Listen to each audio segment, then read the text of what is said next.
kita bincang-bincang dan kedatangan tamu istimewa, Bapak Dr. Nurdin Hasan. Beliau adalah Direktur RSUD Pariaman dulunya itu yang kedua. Saya masuk tahun 1988. Terakhir 9 kali itu.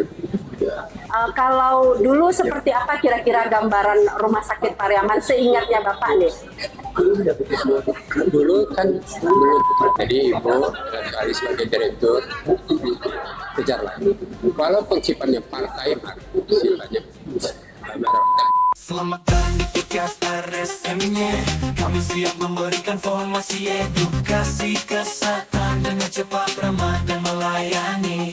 Kami berkomitmen untuk memberikan informasi pelayanan kesehatan yang terbaik, sehat dan berkualitas. Itu yang kami tawarkan dengan pelayanan yang cepat, ramah dan melayani. Kami siap membantu Anda mencapai hidup yang sehat dan berkualitas. RSUD Prof. Haji Muhammad Yamin SH. Selamat siang Sobat Sehat, Sobat RSUD Muhammad Yamin. Pagi ini kita bincang-bincang dan kedatangan tamu istimewa, Bapak Dr. Nurdin Hasan. Beliau adalah Direktur RSUD Pariaman dulunya itu yang kedua. Nanti mungkin kita banyak bertanya-tanya dan bincang-bincang dengan Pak Nurdin yang sekarang sudah berada bersama kita. Selamat siang Pak Nurdin. Selamat siang. Sehat Pak? Sehat. Alhamdulillah. Kami alhamdulillah kita dipertemukan di acara Hari Bakti IDI ini ya Pak Nurdin ya. Sekarang aktivitasnya apa Pak? Tidak ada. Kalau dikatakan sudah pensiun, saya tidak punya aktivitas. Kalau dulu saya sudah pensiun, ada aktivitas antara lain mengajar di sekolah keperawatan. Nah, jadi itulah dulu. Tapi setelah beberapa tahun saya Bapak dulu di rumah sakit Pariamannya itu berapa lama Pak memimpin? sekitar 8 tahun. 8 tahun dari Saya tahun. masuk tahun 1988. Terakhir 9 kali itu. Kalau dulu seperti apa kira-kira gambaran rumah sakit Pariaman seingatnya Bapak nih? Dulu kan belum ada BPJS, cuma ada ASKES ya. Jadi artinya cukup baik, tapi kita tidak bisa maksimal. Maksimal artinya ada istilah orang, kalau banyak pasien rumah sakit itu awak menginginkan orang sakit, itu kan sebenarnya nggak cocok. Jadi dengan berkurangnya itu kadang-kadang mereka menganggap kita kurang mampu, tapi itulah apa adanya sebenarnya. Kesan kalau bagaimana Bapak pengalaman Bapak membandingkan pelayanan kesehatan atau kondisi rumah sakit dulu sewaktu Bapak menjadi direktur dengan kondisi sekarang itu Bapak bisa lihat perbedaannya kira-kira di mana? Dahulu itu kendala kita yang paling banyak ya ini para spesialisasi.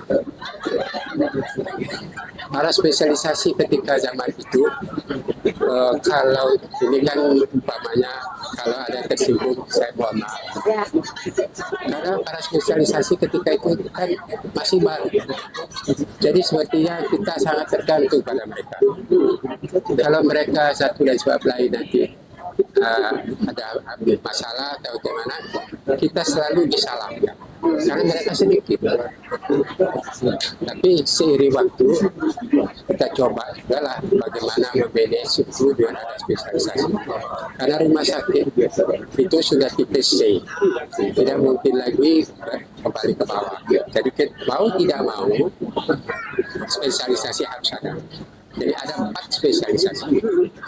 Jadi umpama kebidanan, bedah, kemudian juga penyakit dalam dan anak. Jadi pandai-pandai kita di situ untuk menjaga rumah sakit dengan para ahli. Karena akan terkesan betul kenaikan pasien itu tergantung pada mereka. Kalau tidak kita sama dengan TPD. Iya. Itu salah satu.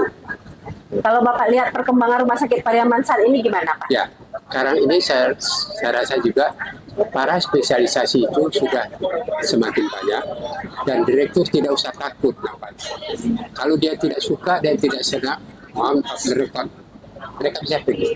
Kita bisa minta. Karena mereka sudah banyak, mereka butuh. Iya. Jadi kita punya power di situ. Nah, cuman saja kedepannya itu harus dilihat juga para spesialisasi belum cukup. Mereka harus ada sub spesialisasi. Iya. Itu harus dikejar. Iya. Jadi sub spesialisasi, mohon maaf kita ya, yang istilahnya yang bagus-bagus gitu. Apakah dia onkologi, apakah dia urologi, bedah tulang dan sebagainya. Saya rasa itu juga jadi jaminan kita untuk menarik pasien ke depan. Tanpa itu kita akan sama dengan rumah sakit pemerintah yang lain. Kita IPC dulu kan istilahnya gubernur. Iya. Beda dengan kabupaten. Jadi dari sisi anggaran kita tidak terlalu takut. Kadang-kadang berlebih. Kalau mereka cocokkan dengan BOR, kalau mereka cocokkan dengan BOR, pasti ya. Tapi kan apakah BOR itu yang akan berjalan? Tidak. Jadi kita harus bisa memberi visi ke depan itu untuk subspesialisasi. Jadi Ibu kali sebagai direktur kejarlah. Walaupun sifatnya partai, sifatnya tapi sudah terpampang subspesialisasi. Umpamanya pada 2 kali seminggu ada bedah tulang, ada ide, ada itu akan mengimbau kunjungan kita lebih banyak. Karena kalau spesialisasi yang ada seperti depan besar tadi itu di tempat lain baru. Jadi yang kemudian itu yang dan kemudian saya Terakhir mungkin ya Pak ya, nasihat Bapak nih sebagai orang yang sudah senior, yang sudah berpengalaman sebelumnya memimpin rumah sakit, kepada kami nih yang sekarang sedang mengemban amanah untuk menjadi direktur. Apa pesan Bapak supaya ini untuk kebaikan kita selanjutnya? Saya rasa juga begini ya, kalau sebagai direktur itu memang kita harus ada tegas, tetapi juga kita harus bisa beralah. Ketegasan itu juga tidak cukup hanya dengan ilmu aja, pasti dengan pengalaman. Iya. Jadi maksudnya bukan mengatakan itu satu hal yang baik atau dalam hal ini kehebatan awak, tidak. Kita bagaimana mendinginkan mereka. Sudah tentu kita harus tenang, tidak terpaut dengan masalah. Nah, itu bagi direktur, apakah itu masalah teknis ataupun administratif. Hal itu kesalahan segala macam tetap terjadi. Kita sebagai pimpinan bertanggung jawab. Tapi kita juga harus tegas menghadapi mereka. Jadi umpamanya katakanlah harus ada SOP-nya.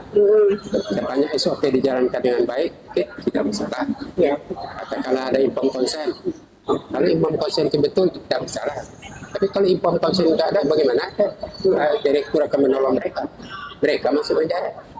Itu contohnya, ya. Nah, itu kira-kira. Terima kasih atas kesediaannya siang ini ngobrol-ngobrol sama kami. Mudah-mudahan Bapak sehat selalu, dan kalau ada kesempatan silakan Bapak datang lagi ke Rumah Sakit Pariaman dan kami akan menerima dengan tangan terbuka. Nama lengkap Dr. Herlina Nasution, Pak. Terima kasih. Baiklah, teman-teman sahabat sehat Rumah Sakit Daerah Profesor Muhammad Yamin, kita akhiri bincang siang kita ini dengan Bapak Nurdin Hasan, mantan Direktur RSUD Pariaman yang kedua, dan mudah-mudahan kita ketemu lagi di podcast selanjutnya. Assalamualaikum warahmatullahi wabarakatuh.